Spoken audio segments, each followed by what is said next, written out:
Kisah ini akan membawa kita pada perjalanan seorang pemuda desa yang menyerahkan hidupnya demi kekayaan instan, hanya untuk bertemu dengan nasib yang tak terbayangkan. Jangan lewatkan tiap babak yang mengungkap pesugihan dengan siluman ular cantik ini, yang membawa azab hingga akhir tragis. Sebelum cerita dimulai, pastikan untuk subscribe agar tak ketinggalan kisah-kisah penuh misteri dan azab mengerikan. Pada tahun 1998, di sebuah desa kecil di pelosok Indonesia, hiduplah seorang pemuda bernama Wira. Kehidupannya sederhana, bahkan bisa dibilang pas-pasan. Setiap hari, ia keluar rumah pagi-pagi buta, membawa sebilah arit tua, berjalan jauh menuju ladang untuk mengarit rumput. Seperti itulah kesehariannya, menjadi tukang ngarit, mengumpulkan rumput untuk ternak keluarganya. Wira tak pernah mengeluh, namun dalam hati kecilnya, ia sering bertanya-tanya, kapan hidupnya akan berubah? Melihat tetangganya yang serba berkecukupan, membuat hatinya mulai dipenuhi rasa iri. Desa itu sederhana, dan sebagian besar warganya memang hidup dari bertani atau beternak.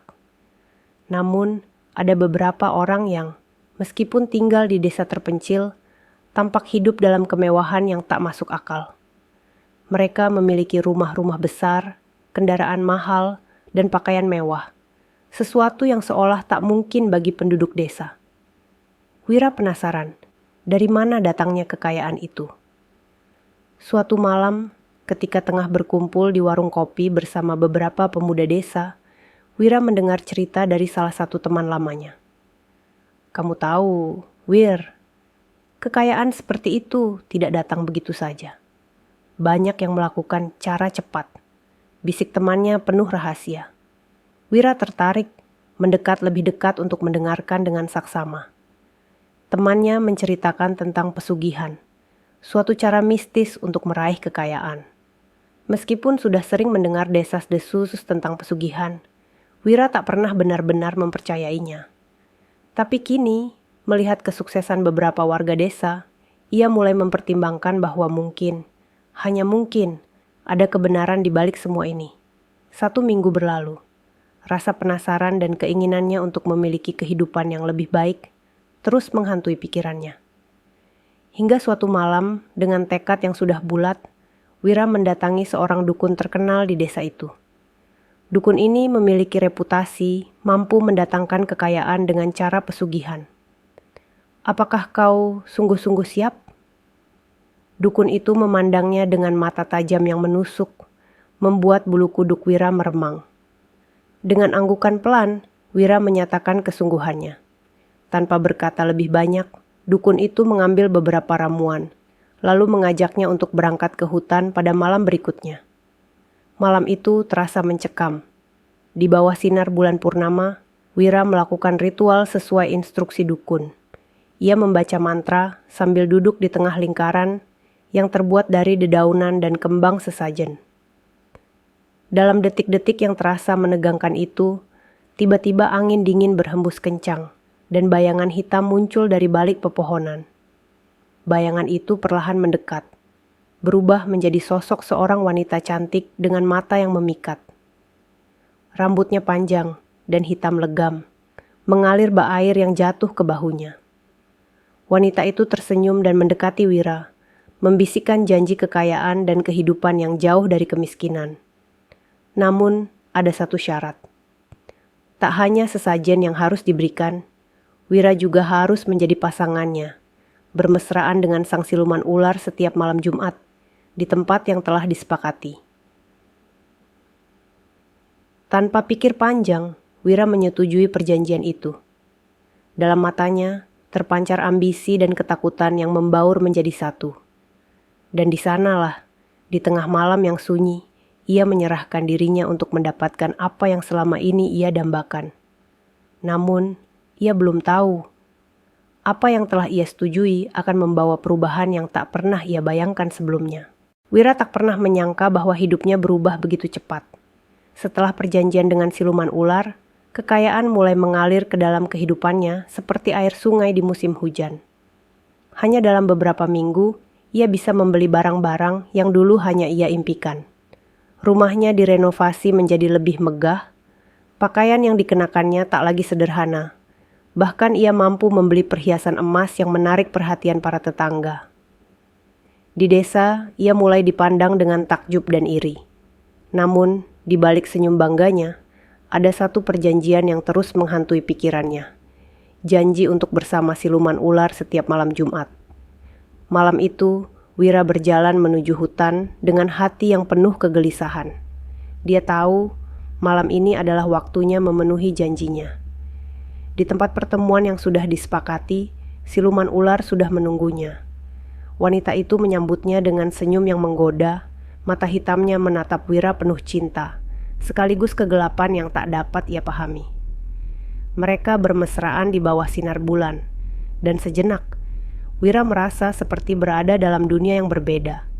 Dunia di mana ia mendapatkan segala yang diinginkan, tanpa perlu bersusah payah. Namun, ketika waktu berjalan, bayangan akan ancaman dan kutukan mulai merayapi pikirannya. Setelah beberapa bulan, Wira mulai merasakan sesuatu yang aneh. Bukan hanya karena rasa tidak nyaman yang terus menghantuinya setelah setiap pertemuan, tetapi juga perasaan seperti diawasi. Saat berjalan di desa, atau bahkan ketika sedang tidur di rumah, ia merasa ada mata yang memperhatikannya, seolah-olah sang siluman ular tidak pernah jauh darinya. Malam-malamnya pun semakin lama semakin terganggu. Suara desisan samar sering terdengar di dalam rumahnya, seperti ada sesuatu yang bergerak perlahan, mengintai dalam kegelapan. Sekalipun dia mencoba mengabaikannya, suara itu terus muncul dan membuatnya tak bisa tidur nyenyak. Desas-desus mulai beredar di desa. Penduduk yang awalnya kagum mulai merasa ada yang tidak wajar. Banyak yang berbisik tentang asal-usul kekayaan Wira yang datang begitu cepat. Beberapa bahkan mulai curiga bahwa ia melakukan pesugihan. Meski begitu, Wira tetap diam dan berusaha menjalani hari-harinya seperti biasa. Tetapi dalam hatinya, ia mulai menyadari bahwa apa yang telah dilakukannya bukanlah tanpa harga. Satu malam, ketika Wira lupa memenuhi janjinya untuk menemui sang siluman, azab mulai mendekat. Di tengah malam, ia terbangun dengan tubuh basah oleh keringat dingin. Matanya terbuka lebar, dan suara desisan itu kini terdengar lebih jelas, seperti suara ular yang beringsut di lantai rumahnya. Dalam kegelapan kamar, ia melihat bayangan mengerikan. Sosok wanita berambut panjang dan wajah marah. Matanya berkilat merah. Wira terpaku ketakutan, tidak berani bergerak, tidak sanggup memejamkan mata. Wanita itu menatapnya penuh kebencian dan tanpa suara menghilang kembali ke dalam bayangan malam. Keesokan harinya, Wira berusaha melanjutkan kehidupannya. Namun kini dia tahu bahwa janji yang dilanggarnya tidak akan dibiarkan begitu saja. Siluman ular telah murka dan bayang-bayang azab terus mendekat, mengancam untuk merenggut apa yang telah ia terima, bahkan lebih. Setelah kejadian malam itu, hidup Wira tak lagi sama. Perasaan takut kini membayangi setiap langkahnya. Malam demi malam, suara desisan dan bayangan sosok wanita dengan mata merah menyala terus menghantui rumahnya. Wira sering terjaga di tengah malam, merasakan seperti ada sesuatu yang menekan tubuhnya, membuatnya sulit bernapas. Semua yang dulu terasa menyenangkan dari kekayaan yang diperolehnya perlahan-lahan berubah menjadi jerat yang menyiksa. Tapi Wira tahu, semua ini adalah akibat dari kelalaiannya menunaikan janji. Desa pun mulai menjauhi Wira. Penduduk desa tak lagi datang berkunjung, dan bisik-bisik tentang dirinya semakin menyebar. Orang-orang menghindari rumah Wira. Bahkan jalan di depan rumahnya mulai jarang dilalui. Beberapa warga mengatakan mereka mendengar suara desisan di malam hari, atau melihat bayangan ular besar di sekitar rumah Wira. Tak ada lagi yang berani mendekat. Wira kini benar-benar terasing di desanya sendiri, terjebak dalam kegelapan perjanjian yang ia buat. Pada suatu malam yang gelap, Wira memutuskan untuk menemui dukun yang dulu membantunya. Ia berharap dukun itu dapat membebaskannya dari perjanjian dengan siluman ular. Dengan tubuh gemetar dan wajah pucat, ia mendatangi rumah sang dukun. Namun, Dukun itu hanya memandangnya dengan tatapan dingin dan berkata, "Kau telah melanggar perjanjian yang sakral, Wira. Bayaran untuk pengkhianatan adalah azab yang tak bisa kau hindari." Kata-kata itu membuat tubuh Wira lemas. Harapannya pupus. Dukun itu menutup pintu, meninggalkannya sendirian dalam kegelapan malam. Malam itu, Wira pulang dengan hati yang hancur. Azab telah datang menjemputnya. Tubuhnya mulai mengalami perubahan yang mengerikan. Kulitnya mengelupas seperti sisik ular. Terasa perih dan gatal tak tertahankan. Setiap malam, rasa sakit itu semakin menjadi-jadi, hingga membuatnya tak sanggup lagi berjalan. Wira hanya bisa meringkuk di lantai, sendirian di rumah yang dulu ia banggakan. Suara desisan mengelilinginya. Suara yang kini semakin dekat, seakan menuntut nyawanya. Pada suatu pagi yang sepi, penduduk desa menemukan tubuh Wira di tepi sungai, tak bernyawa, dengan tubuh membengkak dan bersisik. Desa berduka, tapi juga ketakutan. Mereka tak ingin mendekat, takut azab itu akan menular. Tubuhnya dibiarkan di sana, menjadi pengingat bahwa ada harga yang harus dibayar, ketika keserakahan membawa seseorang melanggar batas-batas suci.